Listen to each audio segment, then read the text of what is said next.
말씀 같이 보겠습니다. 히브리서 9장 23절부터 28절까지 말씀입니다. 히브리서 9장 23절부터 28절까지 신약 성경 362면에 있습니다. 히브리서 9장 23절부터 28절까지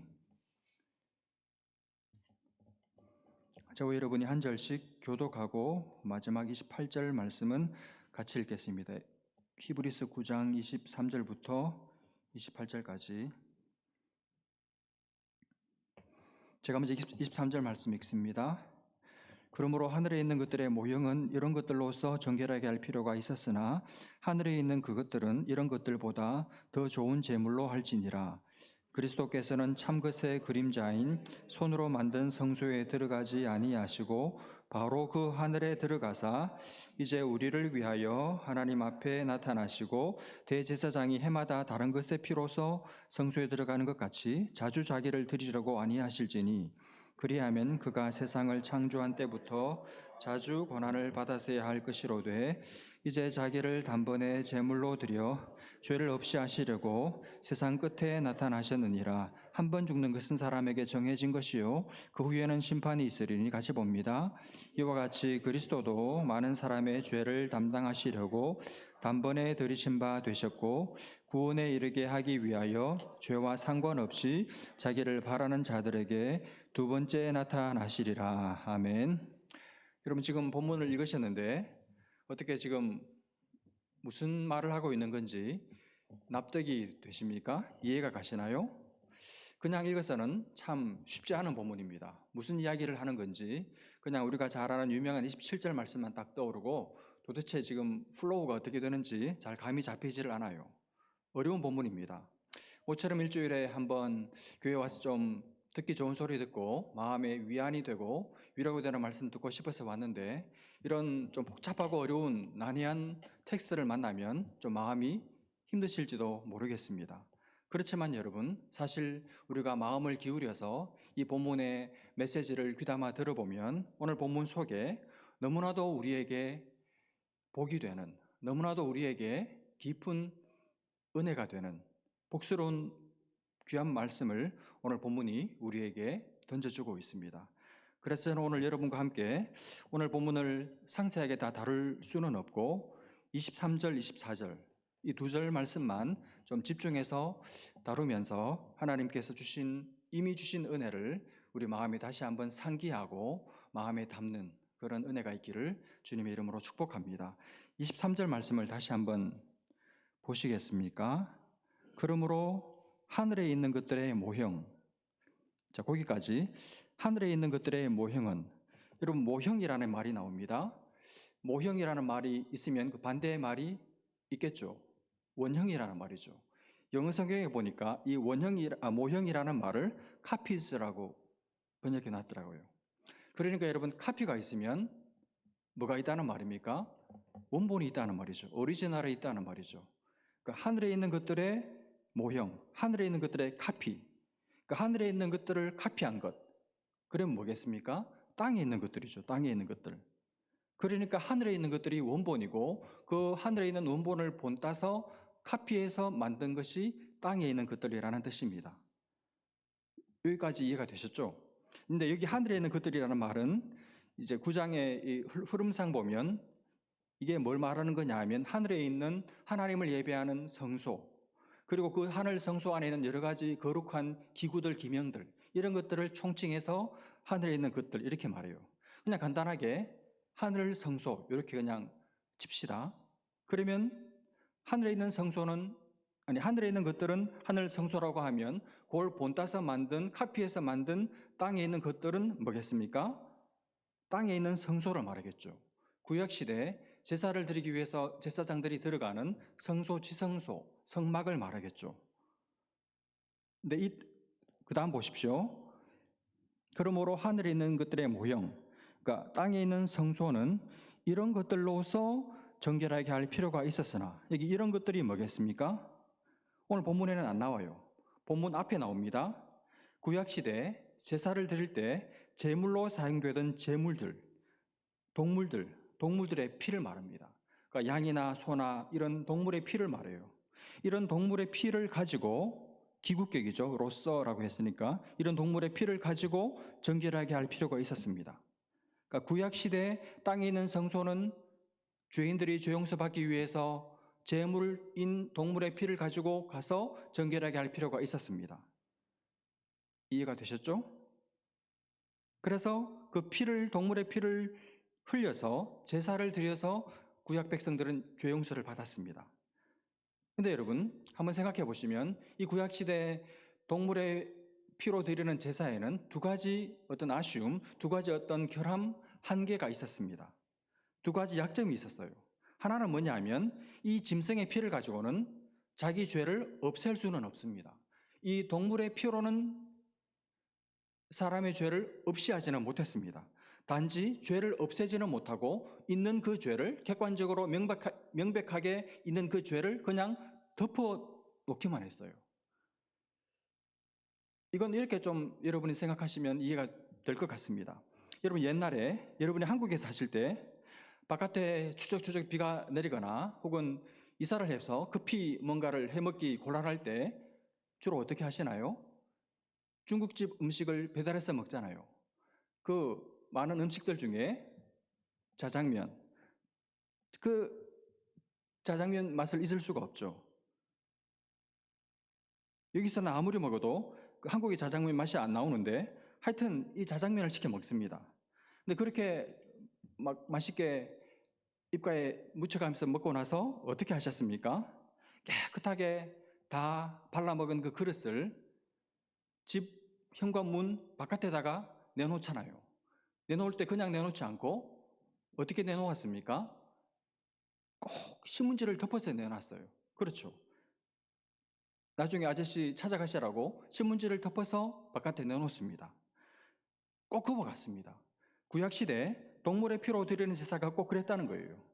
아무리 동물을 많이 잡아바쳐도 그냥 자장면 그릇, 마치 자장면 그릇을 덮어놓듯이 죄를 없애지는 못하고 있는 죄를 그대로 내버려 두고 그 죄가 없는 것처럼 그냥 죄를 덮어놓았다는 것입니다.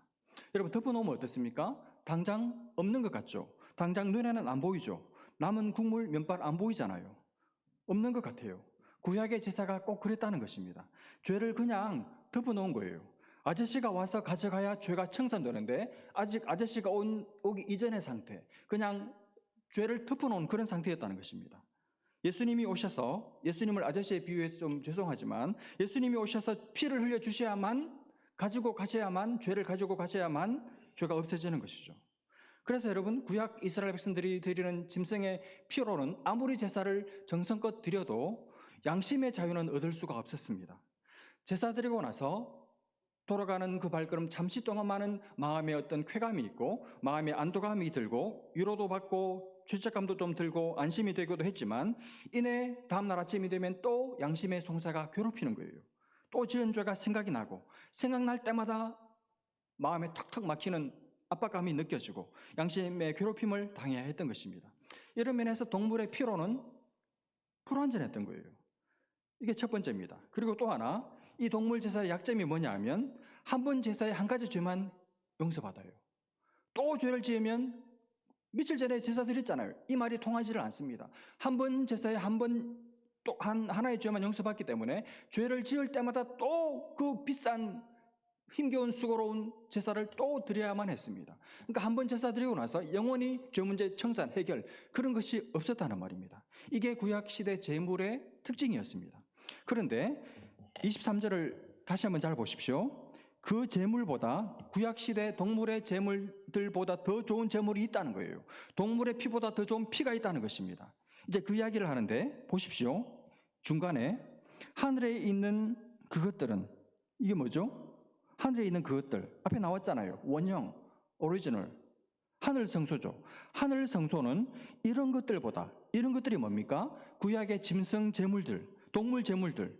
그러니까 하늘 성소는 이런 짐승 제물들보다 더 좋은 제물로 할지니라. 다시 말하면 하늘 성소는 하나님 나라, 하나님 앞에 드리는 그 제사가 드려지는 그 하늘 성소에 들어가려면, 영원한 하나님의 나라에 들어가려면 동물 제물들보다 더 좋은 제물을 드려야 한다는 것입니다. 그러면 영원한 하나님의 나라가 우리에게 요구하는 동물 제물보다 더 좋은 제물이 뭘까요? 그게 24절에 나와요. 바로 나오죠. 예수께서는 참것, 진짜, 실상, 원형, 프로토타입. 이게 뭡니까? 23절에 나왔잖아요. 하늘에 있는 것들이죠. 하늘 성소는, 그 하늘 성소에 지금 따라오고 계시죠? 포기하셨습니까? 하늘 성소의 그림자가 뭡니까? 땅의 성소죠. 땅에 있는 성소. 특징이 뭡니까? 손으로 만든 성소. 사람들의 손으로 만든 성소. 다시, 그리스도께서는 땅에 있는 성소에 들어가지 아니하시고, 이 말을 이해하시겠습니까? 여러분 당연하죠. 왜 그렇습니까? 여러분 땅에 있는 성소는 누구만 들어갈 수 있습니까? 자격을 갖춘 사람들만 들어갈 수 있어요. 땅에 있는 성소에 들어갈 수 있는 자격은 누구만 가지고 있습니까? 구약의 제사장들만 자격을 가지고 있습니다. 그런데 예수님은 지상에 계실 때 제사장 직분이 아니었습니다. 아론 후손이 아니었기 때문에 예수님은 그 신분상 제사장이 아니었기 때문에 땅에 있는 성소에 들어갈 자격이 없었어요. 못 들어갔습니다. 들어갈 자격이 없었기 때문이죠. 그러니 땅에 있는 성소에 들어가지 아니하시고, 그 다음에 중요한데 바로 그 하늘에 들어가사, 하늘 성소에, 땅에 있는 성소에는 들어가지 않으셨지만, 못하셨지만, 그러나 예수님은 하나님의 아들로서, 하나님이 보내신 머사이어로서, 메시아로서 곧바로 하늘 성소에 바로 들어가셨다는 거예요. 예수님이 하늘 성소에 들어가셨습니다. 근데 여러분이 좀 생각해 보시면 뭔가 빠진 게 있죠. 제물이 빠졌죠, 제물이. 근데 아무리 찾아봐도 24절에 제물이 안 보여요. 하늘 성소에 들어가려면 그냥 들어가면 안 되고 제물을 들고 들어가야 되잖아요. 성소에 들어가려면. 그래야 하나님이 연락하시고 받으시죠. 근데 아무리 봐도 그리스도께서 하늘 성소에 들어가시긴 했는데 뭘 가지고, 어떤 제물을 가지고 들어갔다는 제물이 명기되어 있지 않습니다. 제물 어디에 있습니까? 당신 자신이 제물이죠. 하늘 성소에 들어가신 당신 자신이, 다시 말하면 당신의 그 못자국 난 그 손과 발이, 당신의 몸이, 당신이 흘리신 그 피가 바로 제물인 거예요. 그러니까 당신 자신이 제물이 되셔서, 당신 자신이 동물 제물들보다 더 좋은 제물이 되셔서 바로 하늘 성소에 들어가셨다는 말입니다. 그런데 왜 들어가셨습니까? 뭐 하려고? 이제 그 다음에 누구를 위하여입니까? 이게 오늘 설교의 핵심입니다. 우리를 위하여죠. 우리를 위하여 들어가셨습니다. 그러니까 우리를 위해서 당신 자신이, 당신의 몸이 제물이 되셔서, 당신의 흘리신 피가 제물이 되셔서 하늘 성소에 들어가셔서 하나님 앞에 나타나셨다는 말입니다. 그래서 여러분 아까 그랬잖아요. 구약 동물 제사의 한계 두 가지. 첫 번째가 뭐였습니까? 짐승의 피로는 죄를 없앨 수는 없었습니다. 단지 덮어두기만 했죠. 그리고 죄를 지을 때마다 제사를 드려야 됐습니다. 한 번 제사에 한 가지 죄만 용서받았어요. 그런데 예수님께서 제물이 되셔서 제사 드리심으로 이 두 가지 한계를 극복하셨습니다. 이 두 가지 아쉬움을 해결을 하셨습니다.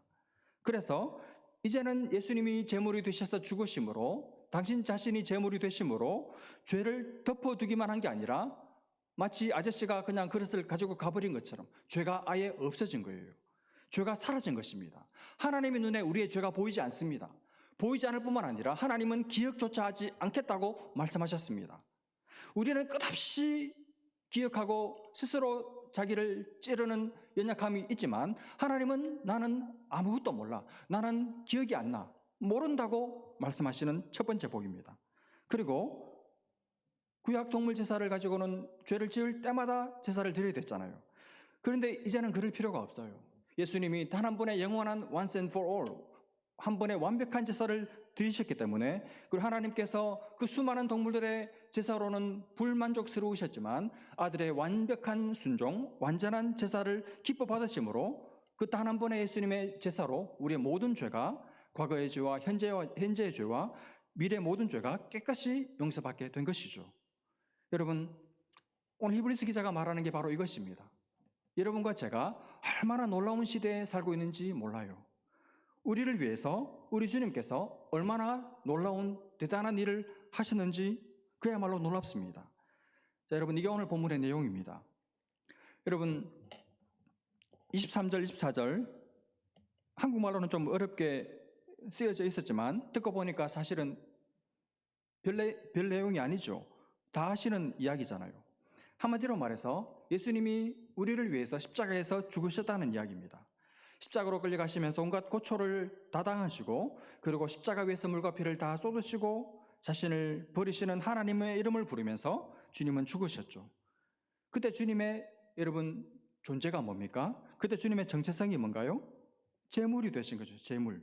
우리의 죄를 대신 짊어지고 죽어가고 있는 제물이 되신 것입니다. 그 완전한 제물이 되신 예수님의 죽으심으로 우리의 모든 죄가 씻어지고 우리가 드려야 할 제사를 이제 철폐하심으로 우리는 더 이상 제사 드리는 자가 아니라 구원받은 용서받은 감격으로 늘 하나님 앞에 감사의 예배를 드리는 자로 우리의 존재를 바꾸신 것이죠. 놀라운 일을 행하셨습니다. 근데 여러분, 누구를 위한 제물입니까? 예수님 누구를 위해 죽으셨습니까? 누구 죄 때문에 죽으셨나요?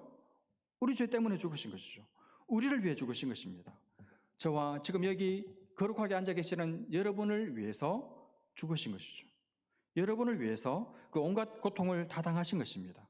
죽으시고 부활하셔서 당신의 그 못자국 난 손발을 그대로 가지고 하나님 앞으로 오르셔서 아버지여 이 피를 보시고 이제 찢어지고 피멍난 얼룩진 상처난 몸을 보시고 저들을 용서하여 주옵소서 요청하셨고, 하늘 아버지는 그 아들의 완벽한 순종, 완전한 제사를 받으시고 우리의 모든 죄를 용서해 주신 줄로 믿습니다. 여러분, 만약에 어떤 사람이 여러분이 엄청난 빚을 졌는데 어떤 사람이 아무 조건 없이 여러분의 그 모든 감당할 수 없는 빚을 다 갚아주셨다고 한번 생각해 보십시오. 얼마나 고마워요. 그런데 그 정도가 아니라 만약에 어떤 분이 여러분이 목숨을 잃을 뻔한 큰 사고를 여러분이 당할 뻔했는데 여러분을 대신해서 여러분을 밀치고 그분이 여러분 대신 죽었다면 여러분은 어떻게 하시겠습니까? 어떻게 생각하시겠습니까? 일단 너무 고맙죠. 근데 고맙다는 말로는 너무너무 부족하죠. 여러분, 내 생명의 은인이잖아요. 그분 때문에 내가 생명을 얻었잖아요. 나 때문에 그분이 죽은 거잖아요. 그분 때문에 내가 산 거잖아요. 그분의 희생, 그분의 그 죽음 때문에, 그 값진 의로운 희생적인 죽음 때문에 내가 산 거잖아요. 여러분, 이것은 무엇으로도 갚을 수 없는 은혜입니다. 너무나도 엄청난 사랑이죠. 너무너무 놀라운 사랑입니다. 그러니 잘 살아야겠죠. 그분의 목까지 잘 살아야 하는 거잖아요. 그래야 그분의 죽음을, 그분의 의로운 죽음을 헛되이 하지 않는 거잖아요. 여러분, 이번 한 주간 이 생각을 하십시오. 예수님이 나 때문에 죽으셨다. 예수님이 여러분 때문에 죽으신 거예요. 여러분과 저를 위해서 죽으신 것입니다. 너무 감사하죠. 갚을 길이 없는 은혜를 우리는 이미 받았습니다. 너무 큰 은혜를 우리도 의도하지 않았는데 이미 받아버렸습니다. 갚을 수 없고 물을 수도 없어요. 그러니 죽을 때까지, 그분 앞에 설 때까지, 그분을 만날 때까지 우리는 그분께 대한 감사하는 마음을 가지고 살아야 합니다. 한시도 잊지 않고 살아야 합니다. 여러분, 내가 얼마나 귀한 사람입니까? 내가 얼마나 소중한 사람입니까? 아니 도대체 내가 뭐길래, 예수님이 나를 도대체 어느 정도의 가치로 나를 보셨길래 나를 위해 죽을 생각을 하셨을까요? 그리고 나를 위해 죽을 결심을 할 수가 있었을까요? 아버지의 그 요청에 대해서 어떻게 그대로 응수하는 그런 반응을 보일 수가 있었을까요? 납득할 수 없는 사랑이죠. 이해할 수 없는 사랑입니다. 이해할 수 없는 은혜입니다. 여러분, 나는 누구냐 하면 예수님이 죽어주신 사람이에요. 그러니 여러분 자신을 함부로 대하지 마십시오. 자기를 함부로 대하지 마세요. 여러분의 인생에 대해서, 여러분의 지나온 삶과 사역에 대해서 스스로 함부로 말하지 마십시오. 내 인생 왜 이 모양이야? 나는 왜 이래? 우리 집은 왜 이래?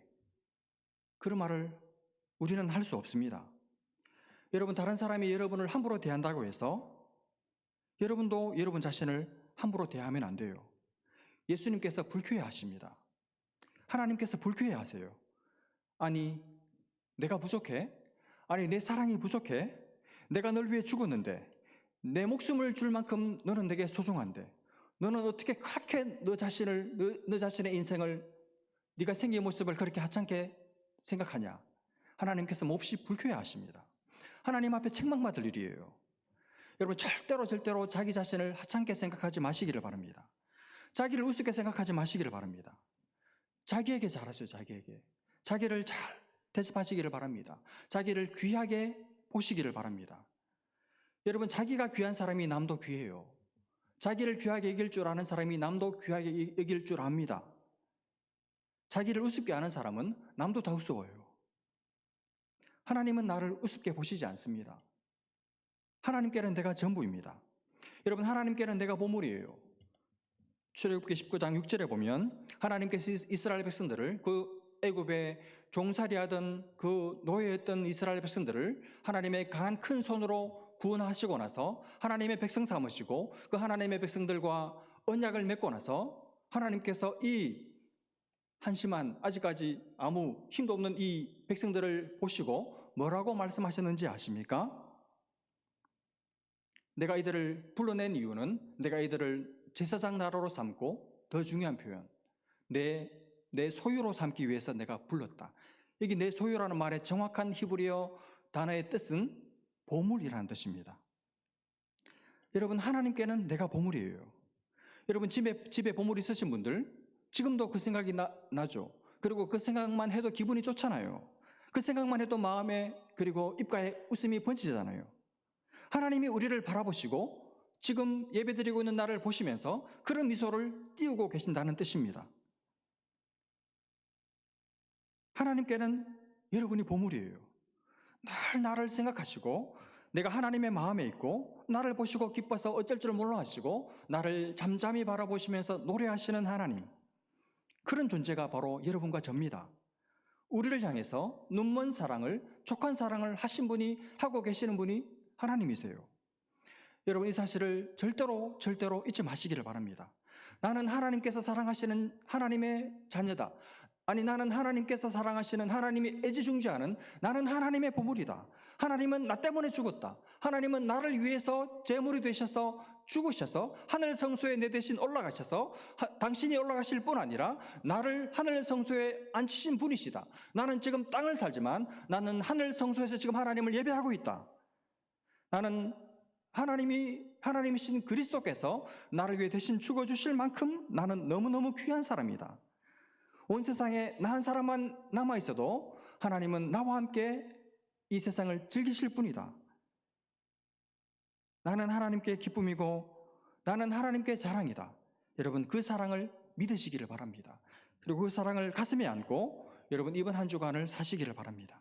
그리고 다음 주일에 함께 똑같은 사랑을 받고 있는 영원토록 똑같은 사랑을 받을, 그리고 함께 하늘 성소에 올라서 하나님을 영원토록 찬양할 귀한 구속받은 하나님의 백성들과 함께 그리스도의 피와 살을 기념하는 성찬의 떡과 잔을 나눌 때 나와 함께 감격하고 나와 함께 감사하고 나와 함께 기뻐하는 성도들과 함께 여러분 기쁨과 감사의 고백을 주님께 드리시기를 바랍니다.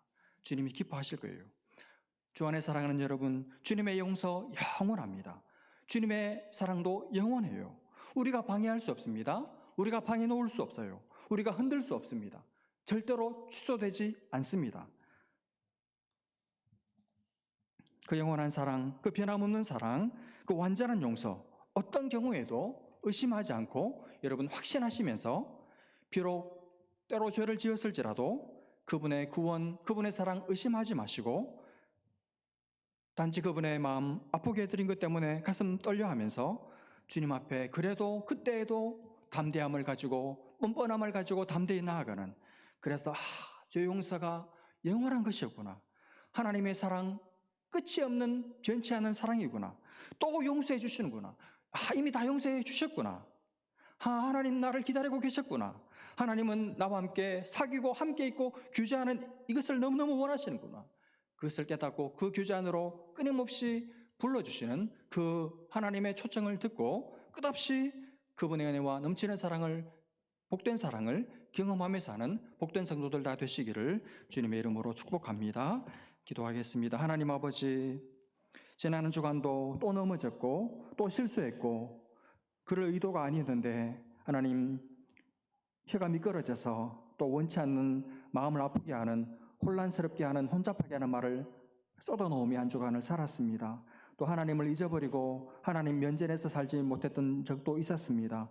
하나님 이럴 줄 알았는데도 사랑이 변치 않으시고 식지 않은 사랑을 가지고 우리를 사랑하셔서 십자가에서 죽으심으로 완전한 제물 되심으로 영원한 사랑, 영원한 용서를 확정하신 주님, 하나님 흔들리지 않고 그 사랑을 붙들고 그 사랑을 믿고 그 사랑을 의지함으로 날마다 하나님 앞으로 나아가는 사랑받는 아들, 딸 되게 해주셔서 하나님만이 주시는 참된 평강과 기쁨과 위로를 가지고 땅을 수고롭지만 남들이 나를 끝없이 낮추지만 그러나 하나님 앞에서의 자존감을 가지고 승리하며 기뻐하며 하나님을 영화롭게 하며 살아가는 복된 교우들 다 되게 하여 주옵소서. 하나님 성찬을 받을 수 있다는 것이 우리의 인생이 얼마나 큰 복인지를 알고 그리스도의 주님의 살과 피를 기념하는 성찬을 준비하며 기다리게 하시고 하나님 함께 구속받은 하나님의 자녀들과 함께 기뻐하는 복된 예배 드려질 수 있도록 우리에게 은혜를 베풀어 주옵소서. 이 한 주간을 살아갈 때도 하나님의 사랑, 그리스도의 그 귀한 희생을 다시 한번 기억하고 잊어버리지 않고 가슴에 새기고 우리의 신비에 새김으로 하나님 주님의 사랑을 받는 자녀들답게 땅을 슬기롭게 그러나 담대하게 이기며 살아가는 사자같이 담대하게 살아가는 복된 교우들 다 되게 하여 주옵소서. 믿고 감사하며 예수님의 이름으로 기도합니다. 아멘.